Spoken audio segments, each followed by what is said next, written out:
ребята, продолжаем нашу модернизацию такого очага. Так, что мы сделали?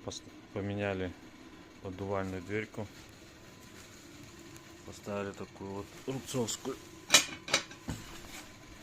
Также здесь подняли дно, поставили решетку, вокруг выложили шамота, чтобы не перегревалось основание. Высота у нас где-то 18 сантиметров